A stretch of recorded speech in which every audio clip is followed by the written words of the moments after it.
म्हसळा येथील कोकण उन्नती मित्रमंडळ, मुंबईचे वसंतराव नाईक कला वाणिज्य महाविद्यालय आणि बॅरिस्टर AR अंतुले विज्ञान महाविद्यालय, म्हसळा येथे महाराष्ट्र शासनाच्या उच्च व तंत्रशिक्षण विभागाच्या माध्यमातून वाचन संकल्प महाराष्ट्राचा 2025 हा व्यापक उपक्रम 1 जानेवारी ते 15 जानेवारी पर्यंत राबविण्यात येत आहे। या उपक्रमाच्या माध्यमातून महाविद्यालय व केशवराव खांबेटे सार्वजनिक वाचनालय यांचे संयुक्त विद्यमाने ग्रंथदिंडी काढण्यात आली। महाविद्यालयीन विद्यार्थ्यांना वाचनाची आवड निर्माण व्हावी, तसेच भावी उत्कृष्ट लेखक निर्माण करता यावे। मोबाईलच्या जाळ्यात अडकलेले युवा पिढीला वाचनाची गोडी निर्माण होणे आवश्यक आहे। आज ग्रंथजगतात नवनवीन साहित्य उपलब्ध होत आहे। पाठ्यक्रमांव्यतिरिक्त अन्य पुस्तके विद्यार्थ्यांनी वाचायला हवी, यासाठी महाराष्ट्र शासनाच्या वतीने हा अभिनव उपक्रम राबविण्यात येत आहे। सदर उपक्रमाकरिता महाविद्यालयाचे प्रभारी प्राचार्य दिगंबर टेकळे, केशवराव खांबेटे, सार्वजनिक वाचनालयाचे अध्यक्ष संजय खांबेटे, महाविद्यालयाचे ग्रंथपाल व वाचन संकल्प महाराष्ट्राचा या उपक्रमाचे चेअरमन प्र.एस. माशाळे, पत्रकार अशोक काते, सुनील उमरोटकर, दिलीप करंबे, वाचनालयाचे उपाध्यक्षा अपर्णा ओक,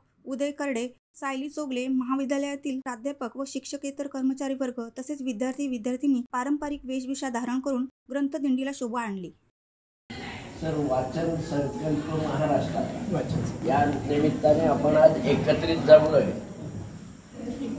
यात सर्व विद्यार्थ्यांचा तर अतिशय उत्कृष्ट सहभाग होताच, पण संपूर्ण महाराष्ट्रात तुम्ही या संकल्पाबाबत काय सुचवू शकाल किंवा एखादं काय प्रेरित होतील विद्यार्थी यांसाठी सांगा।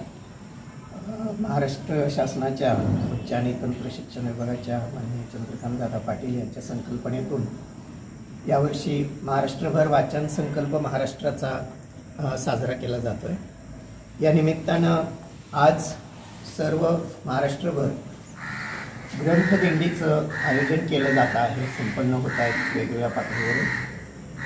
या निमित्तानं सर्व विद्यार्थ्यांचे पालक आणि त्या महाविद्यालयाशी, त्या ग्रंथालयाशी, हा दिवस साजरा करणाऱ्या सर्व विभागांशी संबंधित सर्वांनी आपण जी ही पिढीकडे झुकणारी नवी पिढी पुस्तकापासून दूर जाते आहे, त्या पिढीनं पुन्हा पुस्तकाकडे वळावं, वाचनाकडे वळावं, ही अपेक्षा या ठिकाणी आपल्या उच्च आणि तंत्र शिक्षण विभागाच्या वतीनं आणि चंद्रकांत दादा पाटील यांनी महाराष्ट्रभर पोहोचवण्यासाठी मोठ्या प्रमाणावरती अतिशय तयारीनं आजचा हा दिवस सगळीकडं साजरा केला जातोय। आणि तीच संकल्पना आपण ही लोकांपर्यंत, विद्यार्थ्यांपर्यंत, पालकांपर्यंत आणि सर्व समाजातल्या घटकांपर्यंत पोहोचवली पाहिजे की पुन्हा आपल्याला वाचनाकडे वळलं पाहिजे, पुस्तकांची मैत्री केली पाहिजे, पुस्तकांशी आपली नाळ, गाठ, मैत्री, स्नेह जुळवून घेतला पाहिजे की जे बंध आपल्याला पुढं आपल्याही आणि आपल्या सर्वच्या भविष्यासाठी, भवितव्यासाठी ते नक्कीच उपयोगी पडतील। हाच एक महत्त्वाचा विचार लोकांपर्यंत पोहोचणं या निमित्तानं गरजेचं आहे। आणि असं दिसतं आहे चित्र की कदाचित ते किती योग्य होतं, गरजेचं होतं, हे एकूणच या सगळ्या प्रक्रियेतून आपण जातोय आता, त्या निमित्तानं आपल्या लक्षात येत आहे।